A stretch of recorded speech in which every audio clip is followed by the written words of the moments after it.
Biblia sa John chapter 6, verse 63. Ako ning giwali kadtong ni aging semana, pero wala nato ni mahuman. So manindog ta palihog. Once again, thank you to remember sa akong birthday. John chapter 6, verse 63, akong basahon. Now, tanawalan din diha sa inyong gitindugan. I'm going to read it. John chapter 6, verse 63. It is the Spirit that quickeneth, the flesh profiteth nothing. The words that I speak unto you, they are spirit and they are life. The title of my message this afternoon, sama ako ning ipadayunon, the miserable flesh. Let's pray. Our Heavenly Father, we thank you, Lord, nga ikaw nagahatag na akong lain nga tuig, nga pakapangalagad ko nimo. Salamat, Lord, sa maayong panlawas kay imong gihatag. Salamat, Ginoo, sa mga tao nga imong gibutang dinhi. Lord, I pray that you will bless them, Father. Kung nag-pray nga matag-membro sa simbahan nini nga iglesia, ikaw magapanalangin kanila, Ginoo, magaprotektar kanila. Lord, tabangin ako to deliver the message nga ilang masabtan. Importante kayo, we need to be, nga magbantay mi sa among flesh. Kay mao ni mo guba sa among kinabuhi nga Kristohanon. Mo ni mahimong babag sa panalangin. Lord, help me to deliver thy message. In Jesus' name I pray. Amen. So maglingkod mo, daghang salamat. Now, Jesus knew that these people are more concerned about their flesh. Kaning nagsunod niya ang mga tao, concerned kay sila sa ilang kanang lawas, sa ilang flesh, rather than spiritual things. Parehasad ka nato usahay. Ang atong concern, mga butang, kalibutanon. No? Unsay need sa atong lawas, pero dili ta concern sa pahinahanglan noon sa atong kalag. No? Now in verse 63, Jesus said, flesh profiteth nothing. Nga ang lawas, ang flesh, walay gyoy ginansya ni ini. No? Kung imo ning himuon nga prioridad sa imong kinabuhi, no, wala kay ginansya. Abot ng panahon, ma-realize nimo nga it's everything you did is, wala gyud mahimo ka, wala gyud. Wala gyud kay madala unya ini katubang nimo sa Ginoo. Now, there is no good thing in the flesh. Wala gyud makita nato sa atong lawas kung kaning pangibog sa unod atong sundon, wala gyud maayo ni ini nga atong mapupo. So mga batanon, if you want to be blessed by God, you need to be aware about your flesh. Imog yung unahon ang mga butang nga espirituhanon. Our flesh make us miserable because of sa atong pangibog sa unod, sa nadra sa atong garbo, no, atong pagkatapulan, pagkadili nato dili ta masinudtanon sa pulong sa Ginoo. That's the reason why, nahimutang miserably. Ang atong unod dili ni gusto sa espirituhanong mga butang. No, our flesh make us miserable. In the flesh, we cannot understand the will of God sa atong kinabuhi.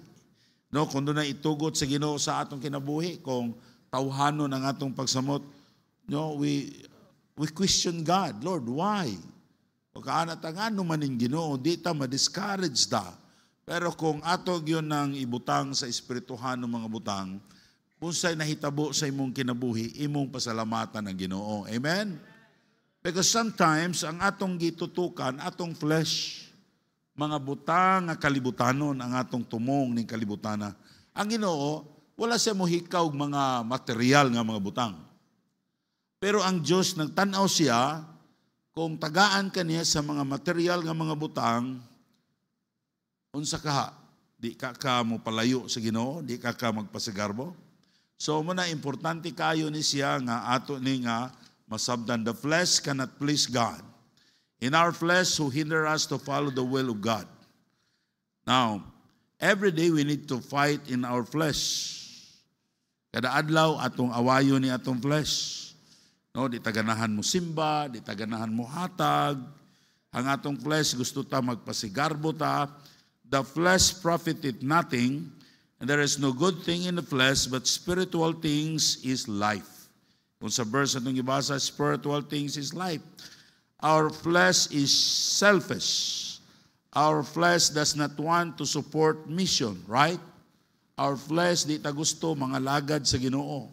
Ang atong flesh di ta gusto mo simba. Di ba? Now, a fleshly Christian, they were always concerned their own needs. But they don't care the need of the world. The world need Jesus. Mauna nga, nautunta nga, nag-desire ka mo, nga i-bless mo sa Ginoo financially para makasupport mo sa mission. No?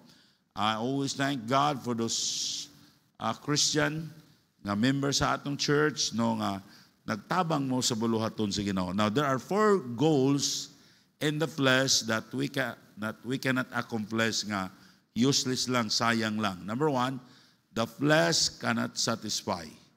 Ang atong unod, magpadayon na siya nga, kung siya atong naangkon karon, we realize nga kulang pa.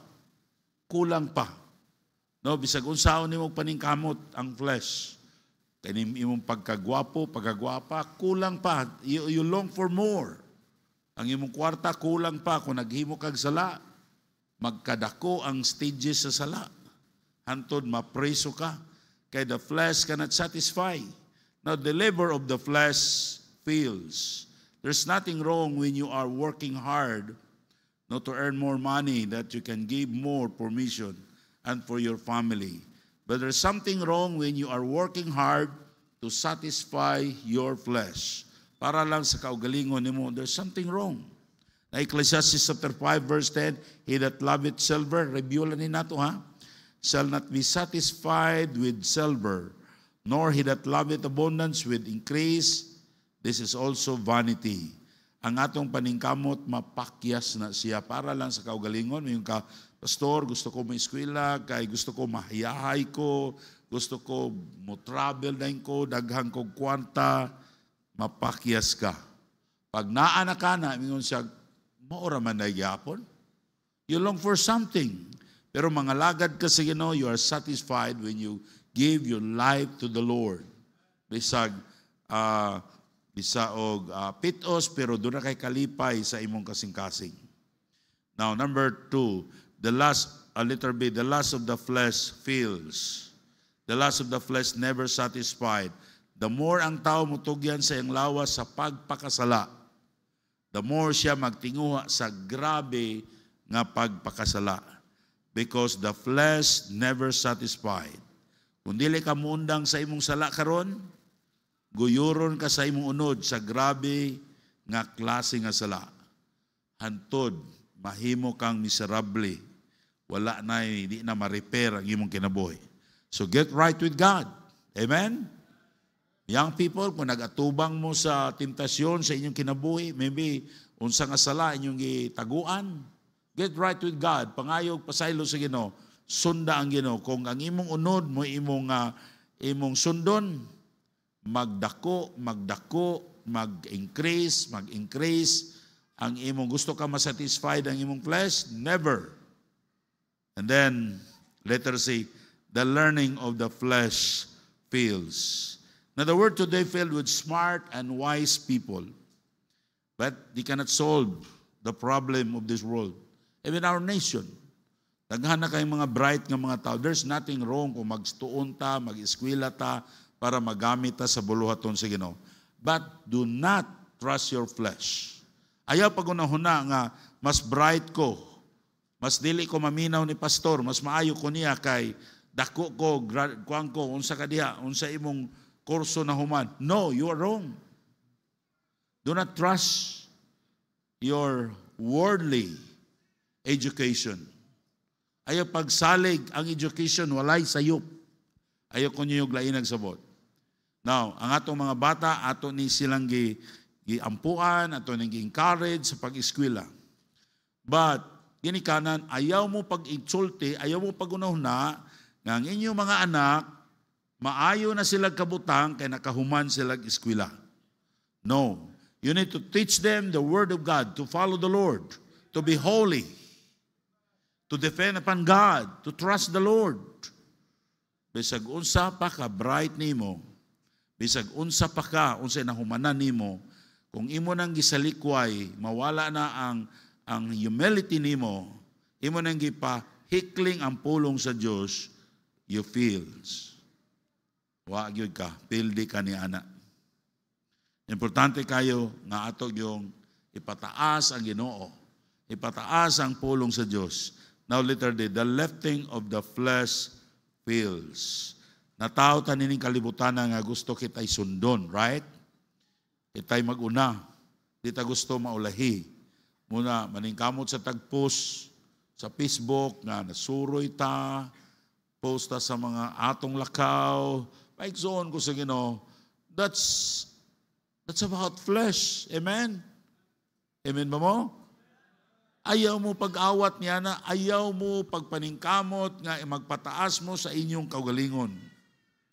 Now, dapat mapainubsanon ta kay ang nagsulti ang pulong sa Diyos sa James chapter 4 verse 10, humble yourself in the sight of the Lord and He shall lift you up. Magpabilin ta nga mapainubsanon because pride is in the flesh. Pride will destroy you. Your flesh will destroy you. Because of your flesh nga mo imong gisunod, dili ka panalanginan sa Ginoo. Mahimo kang miserable.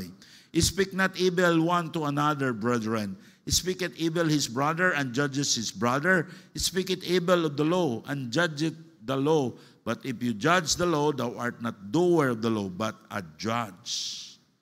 So, timanan nyo na, nahitabo ni Nabucodonosor, the end of 12 month, no, sa Daniel chapter 4, na iyang ipataas ang iyang kaugalingon. And he said, it's not this great Babylon that I have built, the house of the kingdom, but my might and my power, and for the honor and my majesty, ingon si Nabucodonosor. Kanitanan, tungod ni kay maayo kay ko, nakalimot siya pagpasalamat sa Diyos. Ang nahitabo niya, no, nausab ang iyang panagway. Gitubuan siya balahibo sama sa agila. Mitubo ang iyang kuko ug mikaon siya mga sagbot. Kunya nagpalayo na siya sa mga tao. Say, pagkagrabe kayo na itabo. Sa mga tao nga ang ilang flesh, ilang gisatisfy, gusto nila magpataas sila. No, kung doon na gaya tayo mga victory sa itong kinabuhi, atong ipasa sa Ginoo. Amen? Ang Ginoo mo'y nag-bless ka nato. Wala ang Ginoo, wala kitay mahimo. Ato makita sa Acts chapter 12 verse 21 to 23 about ni Herod. Si Herod, when he gave an oration and the people shouted, saying, "This is the voice of God." Og si Herod nagpataas sa iyang kaugalingon. He gave not the glory of God, and immediately the angel of the Lord smote him, and he was eaten by worm. Can you imagine? Sa diha naghambog si Herod, diha dayon, gikaon siya sa ulod. Kaning atong flesh, wala gi maayo ani. Di ginato ni saligan ang atong kahibalo, no, ang atong mga butang nga naangkon, di ginato ni saligan, Ginoo ra gi atong saligan. Also in 1 Peter chapter 5 verse 6, humble yourselves therefore under the mighty hand of God, and he may exalt you in due time. The letting of the flesh fails. Kanang pagpataas sa kaugalingon, mapakyas gyud kana. Okay, number 2. There are 4 goals in the flesh that we cannot accomplish. Number 1, the flesh cannot satisfy. Dumigin ninyo. Young people, adult, mga Kristohanon, ang imong flesh, diligin ni matagbaw. So ayaw gyud na siya panggaa ang imong flesh. Zero gyud kadiha. Magmiserable gyud kadiha nga maong dalan. Pastor, dili ko gusto dinhi kay murag, dili ko gusto dito kay murag, dili kay ko ipataas. No. We are all servant of God. Amen? Bisag kinsa ta, kita mo imo alaga, dili kita mo ipagpaalagad. Busag asa mo, ayaw ninyo huna-una ang mga tao, ipataas mo sa mga tao. Think about, you want God nga mo ipataas, dili ikaw. Be a servant. Be a lowly. Kaya diha kay bless sa Ginoo. Number 2, the flesh cannot be justified. Ang flesh dili ni pagamatarungon. Walay tao nga pagamatarungon pinaagi sa iyang unod. How we can go to heaven? By doing good works? No. Our flesh is short of the glory of God. In Romans 3:23, for all have sinned and come short of the glory of God. Kining akong maayong binuhatan, di ni kasaka sa langit. Bisag unsa ko kabuutan, nagunahuna siguro mo nga murag buutan si pastor. Mura lang. Kamu no magtanaw mo sa espiyon siya, buutan ko. Dili oy. Kabalo ko nabasa pala ng atong hunahuna, maulaw ta. Because we are come short of the glory of God. We are all sinners. This flesh, dili ni ang atong bagbuhat sa unod, di ta kasaka sa langit. Maybe mingon ka maning kamot ko himo og maayo aron ko maluwas. The Bible says, you are come short of the glory of God. Di gyud ka maluwas sa paghimo nimo og maayo. At tubangan sa Dios walay matarong. Walay pagamatarungon pinaagi sa pagtuman sa kasuguan. In Romans 3:20, therefore by the deeds of the law there shall no flesh be justified in his sight. For the law is the knowledge of sin. Kana bitong pagtuman sa balaod, gipahibalo ka ng balaod, gipatuman lang ta, di kita katuman. In Romans 3:23, being justified freely by His grace, through the redemption that is in Christ Jesus, na justified ta sa grasya sa Diyos, kay gitubos ta ni Kristo. Romans 3:28, therefore we conclude that a man justified by faith without the deeds of the law. Kita na gipakamatarong, unsa kita gipakamatarong? Therefore, we are conclude that a man is justified, gipakamatarong ta, pinagi sa pagtuman sa kasuguan. Mo gisulti? No. By what? By faith. Unsa nga pagtuo ni Kristo? Without the deeds of the law. Nga naman, kung kita'y muhimo, di gyud ta kapasar. Bagsak yuta, impierno kita tanan. Pero salamat nga natuman natong kasuguan, pinagi sa tong pagtuo diha ni Kristo. Now, justification cannot done by the blood of the Lord. Justification can be done by the blood of the Lord Jesus Christ. In Romans 5:9, much more than being now justified by the blood, we shall be saved from wrath through Him. Akong balikon. Much more than being now justified by His blood, we shall be saved from wrath through Him. And 1 Corinthians chapter 6, verse 11. And such were some of you, but you are washed, but you are sanctified, but you are justified in the name of the Lord Jesus Christ and by the Spirit of God.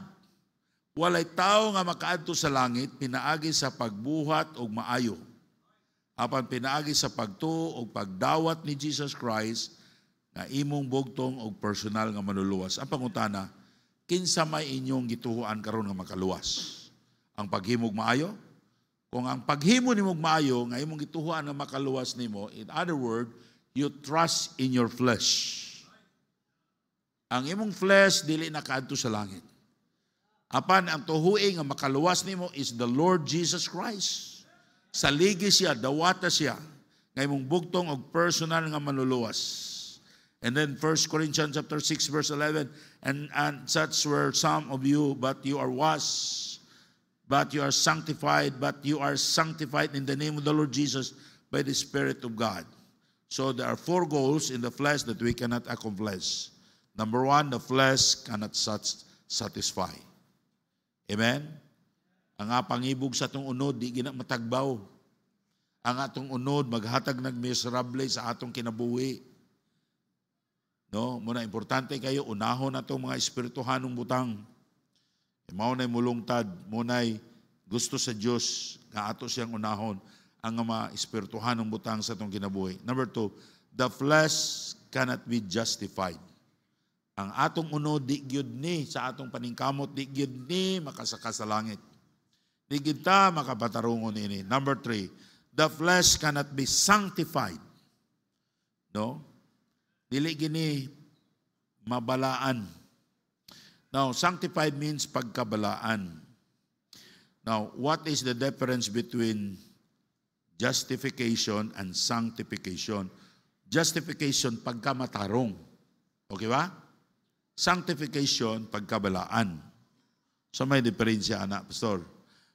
Justification means we're declared righteous. While sanctification means growing in righteousness. Sanctification is the continual process of being holy. Sanctification is possible because of the finished work of Christ. Now, our flesh are sanctified because of Christ. This flesh, nabalaan ta because of Christ. So sa pagkatinod, kung naana si Kristo karon sa imong kasing-kasing, santos ta, santos undo. Mutuo mo na? Pero di mo mutuo. Santo Daniel. Pero huwag may angay ang ubay. Santo Peter. Santo Jolly. Santa Jima. Murag walay angay, no? Pero tinuod na, santos ta. Apa kung tanang, ano na santos mo? Kay buutan mo? Na santos mo tungod sa pagtuo ninyo ni Jesus Christ. Walay tao makasulod sa langit nga dili santos. Karon, kung nagsalig ka, maluwas ka sa imong mayong binuhatan, di ka mahimong santos. Kay kanang imong mayong binuhatan, di nakaabot sa langit. You feel justification, sanctification. No, amo unod, dili kahimo ana. Only the Lord Jesus Christ. Nga ato sing idawat mo na na-sanctify ta. Nahimo tang holy, balaan ta. Okay, so ano nang hinumduman ato ng pasalamatan sa Ginoo? Una magsulat ta karon, Santo Rindil. Pag kanindot kayo, no? Mao ba, pastor? Ingon sa Bible, mga santos ta. Walay sala, kasulod sa langit, muna ka mo mga bisita, kung wa pa mo Kristo sa inyong kasing-kasing, di gid mo kasulod sa langit. Dili kay wa mo kasulod, kay lahi mo reliyon, wa mo kasulod, kay wa ninyo gidawat nga tinudanay si Jesus Christ nga inyong bugtong og personal nga maluluwas. And then in Hebrews 10:10, by which we are sanctified through the offering of the body of Jesus Christ once and for all. Nahimutang santos through the offering of the body of Jesus Christ once and for all. Ang atong sala karon sa una o sa maabot, gitanan gibayran ni Kristo. Wow! Bahalag magunsa ning kalibutan na doon na tayo mansion sa langit. We are changed from bad to good because of the power of God. How do we live in our Christian life? Through flesh? No. Ya karon magkinabuhi ta sa atong unod. Kung atong unod gusto magpasikat, magpasikat ta. Kung atong unod gusto musikat, magpasikat ta. You're wrong. Mamiserable ka. Ang atong unod, di ganahan mo basa sa Bible. Ang atong unod, di ganahan mo simba. Ang atong unod, di mo sila mag-ulag-ulag na siya. Una ato ng bantayan. Magguba na sa atong kinabuhing Kristohanon. Amen? Kamu mga young people nga mga babae, ayaw mo panguyab. Sa kung ano makaroon, pastor, bag-o na makaroon, kung ano na, new society na. Bahala pag ang kalibutan, ang mga unbeliever, ilan ang gihimo. Kristohanon ta. Amen? Now, Romans chapter 8, verse 8, so then they are in the flesh, cannot please God. Kung naaganing ta diha sa flesh na kinabuhi, di kita kapahimaya sa ngalan sa Ginoo. Gamay ra yung istorya, away ta. Kung magkinabuhi ta sa flesh, diri sa simbahan, gamay ra yung bikil, away na mo. Masipatan, nganong sipat-sipat na ka, minus gito na ko. Kay gisipatan ko, gibanggaan pag-iguana, Kamu magbasketball mo, nya na mo sa unod, sumbagay mo. Pag mapildi mo, ingon mo, ang referee manggod, pibor, pero makadaog. Grabing istorya. Kung makadaog ganing mo, ayaw po mo panghambog para di masuko na napildi. Amen? Kay kaning atong flesh mo ni muguba sa atong kinabuhing Kristohanon. Now there is failures and adequate discernment if you walk in the flesh. Mawa atong discernment nga pagka-Kristohanon. You are become full if you trust your flesh.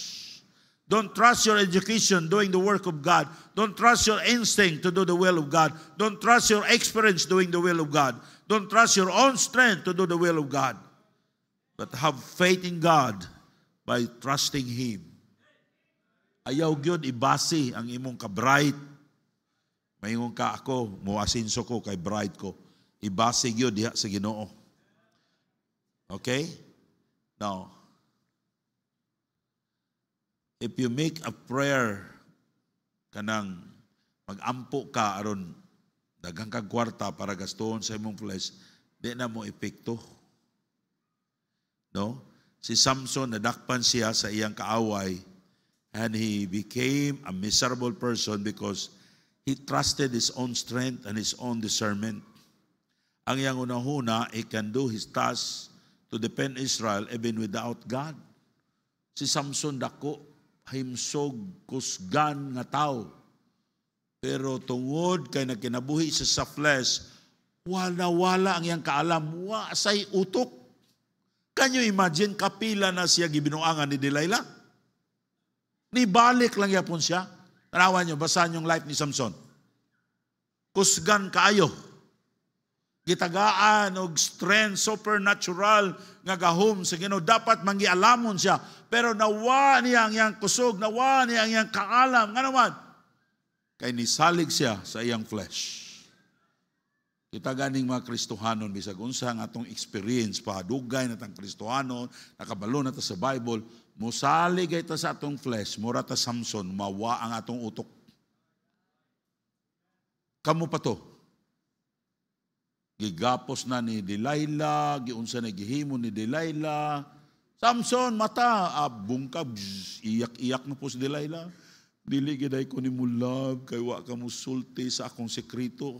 Ibalik lang yapon. Nakita niyo ang utok ni Samson? Ngano kaha nga wa say utok nga gitagaan man sa supernatural nga gahom sa Ginoo. Why? Kay nisalig siya sa iyang flesh. Nga kusgan siya. Muna gibutaan siya, no? Now there are 4 goals in the flesh that we cannot accomplish o na the flesh cannot satisfy. Bisag unsaon pa nimo sa kun ako'y kwarta ini kadako, kulang gihapon.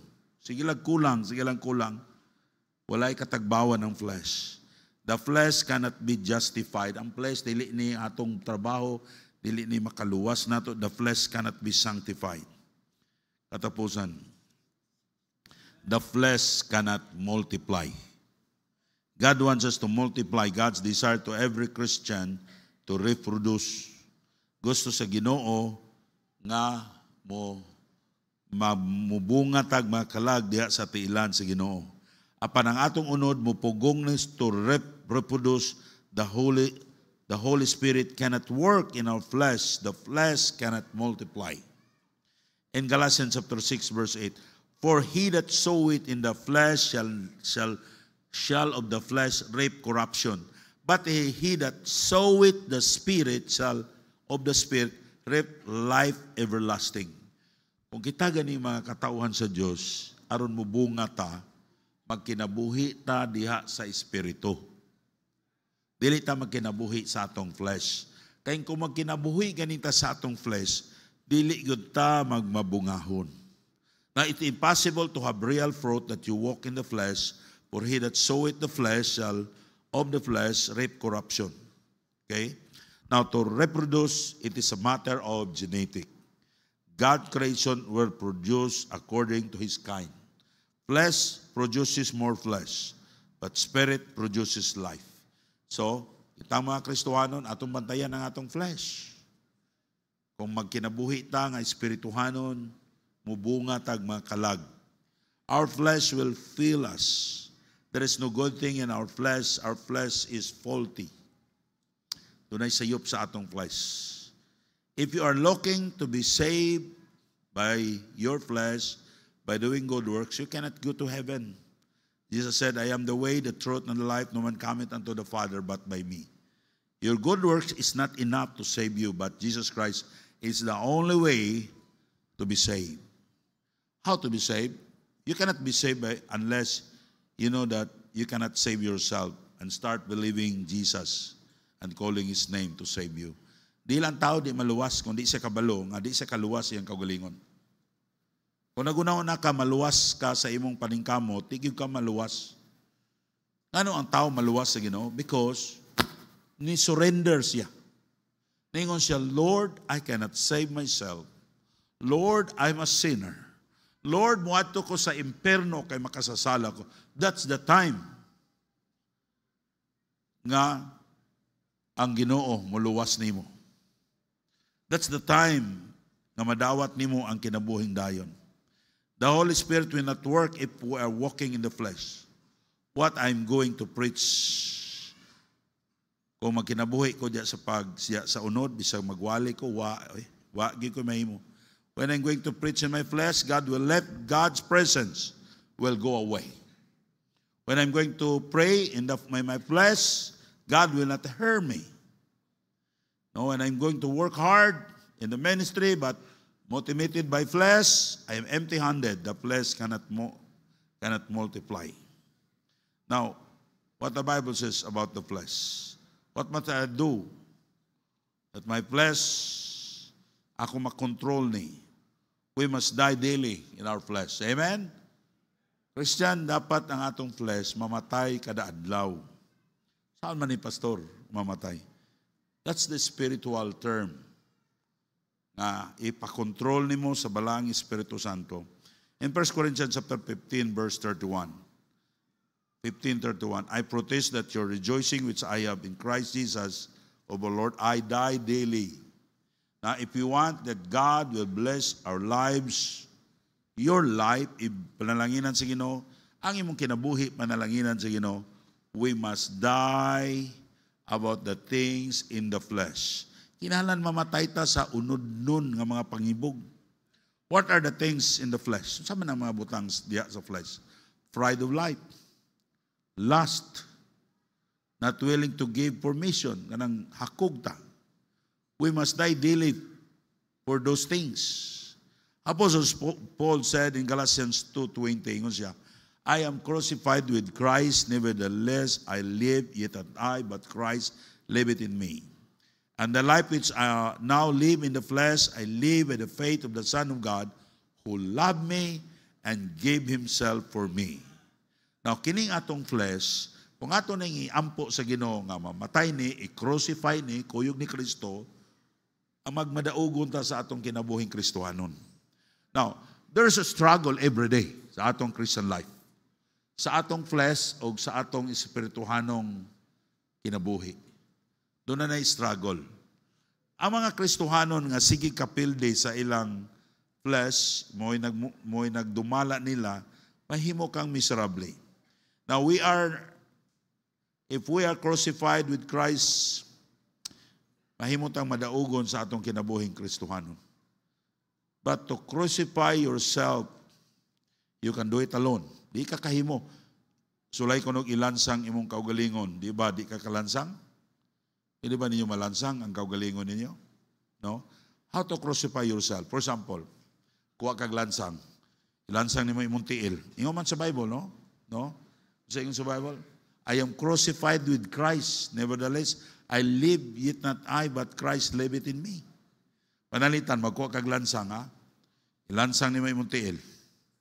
Lansang ni mo imong kamot usa. Ang usa, kisay maglansang. Wala eh. Pero dili ni ikon, ha? Dili physical nga lansang, ha? Basig pag uli ninyo magkuha mong lansang. Ilansang niyo inyong tiil. Kisay mo lansang ani. Tawgan ninyo ang Ginoo. Lord, tabangi ko. Kani akong flesh, Lord, malansang ni.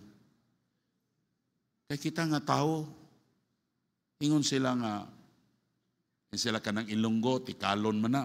Ang Cebuano, hambugiro sad. Diba? Ayaw mo pagingon nga, ako pastor, humble kay ko. Humble. Kung nakabalo ka nga, humble ka.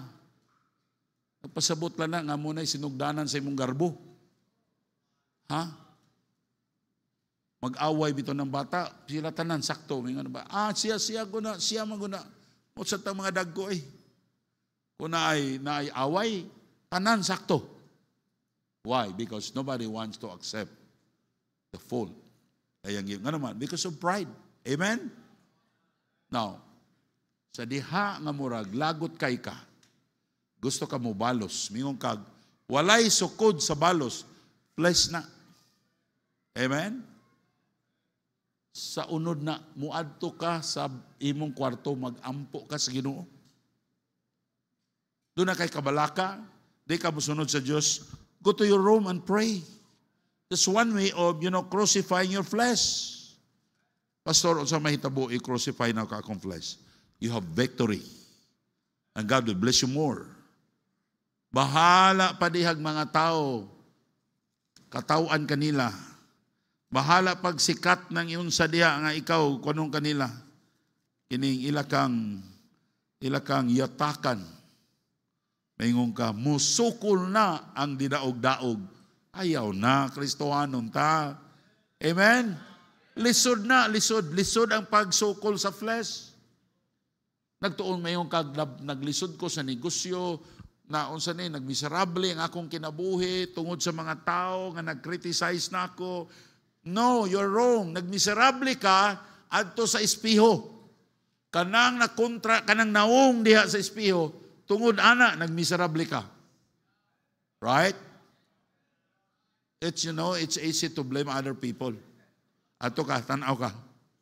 Inang espeho, tungod nimo, nagmiserable ko. Now, ako kang suklan. Para makasunod ko diha sa Ginoo. And God, He will bless you. Kanang pagkatapulan sa flesh na, kamo mo yung people, nga sige lang katuog, di mo trabaho, di mo huga sa plato, masuko og badlongon mo sa gininyong ginikanan, sa flesh na ninyo, because of that, ang Ginoo, dili mo bless ninyo. So dapat, suklan nimo ang imong flesh. Ang atong flesh, hambugiro, tapulan, dakog kaon. Gusto mo kaon ba? Sige lang kaon, suroy-suroy. Pero ang gusto sa pop kayo man na magsuroy-suroy. Ang gusto sa Ginoo, magbasa ta sa Bible, magampo ta, magdaig ta sa ngalan sa Ginoo, mag-soul-winning ta, magtrabaho ta. Kunya, kay diha ta panalanginan sa Ginoo. Kaysa nakapiserable na to, ang atong flesh, kay di ta mo sunod sa Ginoo. I will say it again. God's blessing is not complicated. But it is not easy. It's very simple. Just obey God. Follow the Lord. Work hard and be honest. Makita ninyo nga mausab ang dagan sa inyong kinabuhi. Anak ka, miserable ninyo ha? Dili ng inyong ginikanan, dili ng ubang mga tao. Nagmiserable mo, kanang atubang mo si espiho, tungod niya, ng miserable mo. Diba tinood? Let's pray. Lord, salamat Ginoo sa imong kaayo. I bless imong pulong. In Jesus' name I pray. Amen.